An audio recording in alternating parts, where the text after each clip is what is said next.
game against Malmo with Thomas Tuchel. If you would like a question today, please use the raise hand feature on Zoom, the yellow hand. We'll try and get round to as many of you as we can. It will be one question each, and we'll begin with Nizar Kinsella. Of course. Hi Thomas, I just wanted to ask you about Kai Havertz. You know, he's been the big winner of the Champions League last season, getting that goal in that big moment. How have you felt in this season? Because it's kind of felt like he's not quite got to that real top level that we kind of hoped after that big goal. Yeah, that's a fact, and he does everything to reach his level again, and we do everything to help him, and he is an important player of our squad, and it will be like this in the moment. He had many games to start with. He started strong in the season. He was very strong in pre-season. The story has not changed, but he lacked is as simple as that. He lacks the statistics of decisive things, of goals and assists, and he needs to fight. He needs to fight his way back into the team when he gets minutes, and this can happen anytime. We trust in him and we believe in him, and the rest has to come from him, and he's willing to do so. He's in a good shape. He's in a good mental state. He knows what he's fighting for, and that's the situation right now. Jacob Steinberg. Thomas, the back three that you brought in when you came to Chelsea has obviously worked really well, made the team really difficult to score against. We have seen some problems in the attack in the last couple of weeks. Do you feel that with some kind of kind fixtures coming up in the next few weeks, is there the possibility, thinking about changing the formation, having a look at different systems that might make it easier for some of the attacking players? Yes and no. We are always thinking about it, but is it really a tactical thing? And is it like, does it have less value that we are a difficult team to play against than being a team that scores always easy 3 goals? Who scores always easy? I mean, is this the right step to take? This is the question. Of course, we can take this step when we are fully convinced, and when is the moment to put more offensive players. But this is also about balance. This game is about balance, and we found the balance. And the main point is that we stay active no matter what structure we play, and the guys help each other on the field. And I think that we can create chances in any kind of structure. But yeah, of course, we think about everything, but you have to find the right moment, because, like I said, there are also a lot of reasons why to stay in our structure and increase and improve the behavior within the structure. Because I think it's the most important how we play it, that we stay active and aggressive. You can also score from counterattacks, from ball wins. And this is not only about creating chances against the opponent who's defending deep, and a lot of teams are defending deep in the moment against us. It's maybe the most difficult. So we're looking for solutions. That's why we are here. One solution could be, like you said, to change formation, put more offensive players. Let's see. Frida Fagerlund. Hi Thomas. Hi. I have more of a general question, if you don't mind. I was wondering about your relationship to Sweden and Swedish football. Maybe a tricky question, but if there's anything you can share, then that I would be happy. I remember a very nice holiday in Stockholm for 3-4 days. It was beautiful, with a bike in the city, and a beautiful hotel, beautiful city. It was a very, very relaxing holidays, and very inspiring city. Very open-minded people that we met there. So yeah, in general, Scandinavian style of living, and Scandinavian style of thinking outside the box is very impressive, and this is something that you feel also in the approach in sport. So when you play Danish teams, when you play Swedish teams, you feel that they are confident and that they are not shy of trying new ways to reach their personal best level. So this is always inspiring, and much more I cannot share. We know, of course, we are well prepared to play against Malmo tomorrow, and we're well prepared, and we prepared already our team to our opponent, because they deserve full respect, and of course we show all the respect to everybody who plays against us. And this is pretty much it. Victoria Beglund. Yes, hi. What potential threat do you see in Malmo? I think in general they are a team which plays with a lot of confidence in their own style, and they trust in what they are doing. They are maybe not used to this highest level. That's why they maybe struggled a little bit in the beginning of the group phase, because the league in Sweden is not the same level like Champions League. But still, they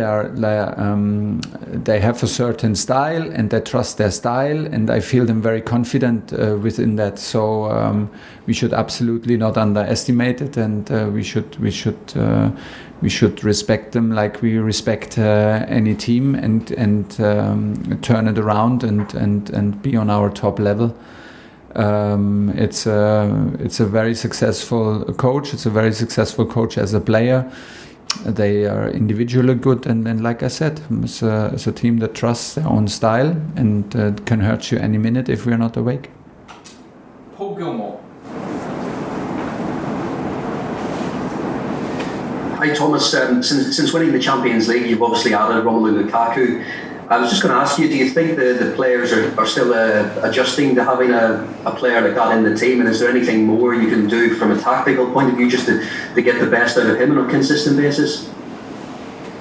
This will increase every day, because we are in the process of adapting to each other. I think in the very moment, is my opinion, I feel Romelu a bit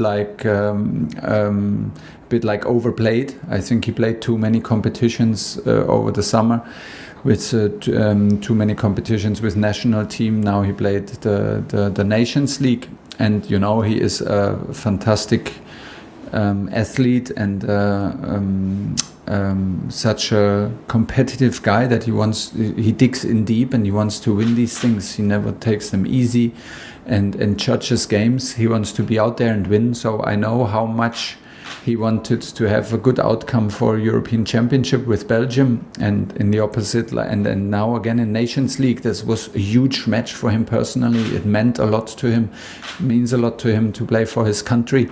So he takes it really serious. If that does not work well, he always puts it on his shoulders. He thinks about it. He reflects about it. And I feel him a bit tired, mentally tired. Not like hugely that we have a concern, but he's not like, for me, he does not like fully enjoy, like without having second thoughts and third thoughts. For me, he's overplayed a little bit. And this is the key point, and he will find once he finds his rhythm, and once he finds things a bit easier. But it's difficult to judge. Does he really need a break, or is it better to keep him on the pitch? And next national break is coming, but this is what I feel particularly for him. Some other players too. For me, it's the same, a bit like with Mason and Shorshi. They struggle. They have a lot of weight to carry for their countries, and they take it and they love it, and they are competitors. And if you like it or not, if you play 1,000 matches a year, it becomes a bit like, it can feel heavy. Although they love the game and they're such good guys, but this is what I feel between the lines with them. Andy Dillon. Hi Thomas. Hi. Hi, how are you? Good? Good. Good.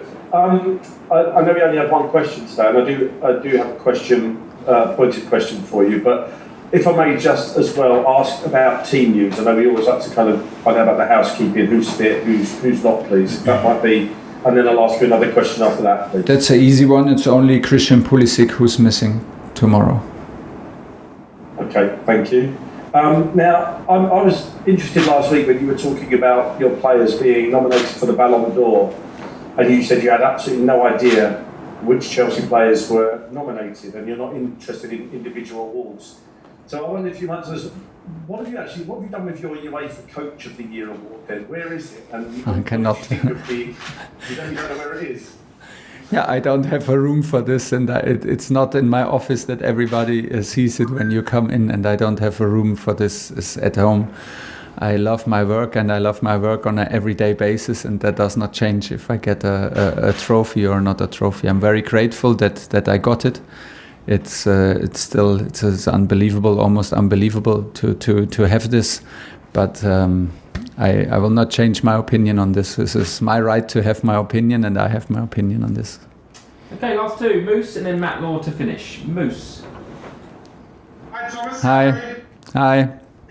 I'm good. A little bit off the back of what you said earlier, your players maybe aren't playing exactly at their best. And is that because they're playing too much football right now? I mean, we've got the World Cup in 15 months' time. Yeah. You've got to fit every other competition in. Do you think the players, we're not seeing the best of them in the Premier League right now because they're playing too much football? From our players? Yeah. Yeah, I think we lack a little bit of form, and we lack a bit of enthusiasm in the last percent, yes. And I think one big reason is that we play too much. Not we as a club, but the players play too much. And I'm a big friend of quality and not quantity. So, and this is what's the situation right now, and it's what we are facing. But this is nothing new, and the next national break is coming, and it's coming soon, and it will not change. In the opposite, we will have in January or February we will have another competition to play in. And then things can look sometimes a bit stiff or like a bit harder than it should be. But don't forget, I mean, we're talking about Premier League, and the Premier League is the toughest league in the world. So there is also no shame in having a tight match at Brentford, and there is absolutely no shame that you need a late winner against Southampton.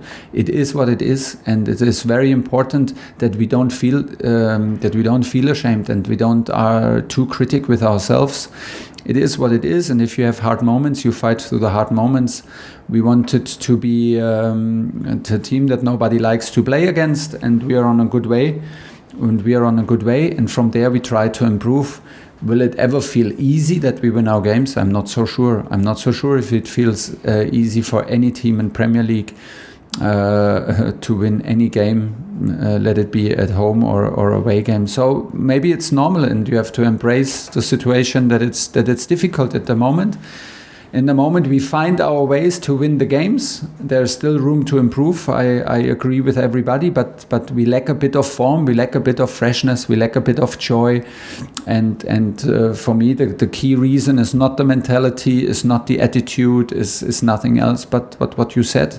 We are coming from travels, we're coming from planes. I mean, if you think about yourself, I mean, if you travel through time zones and you are in a hotel and then you change the hotel and you know it's easy said, and then you are one day at home and see your family, and then you go back to the hotel, and then you play at Brentford, and then the next one is Champions League. It can be tiring. And I can only repeat it.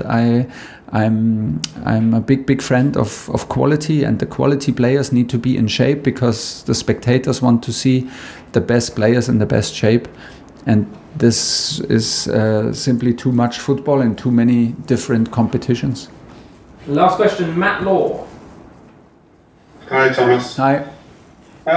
I appreciate coaches don't usually like going into detail on injuries, but Christian Pulisic has missed a lot of games already this season, and I know supporters are quite worried about what's happening with him. I just wondered whether you could give us any detail on what his problem is, whether he's had a setback, when we might see him, because it just seems every week Christian's out.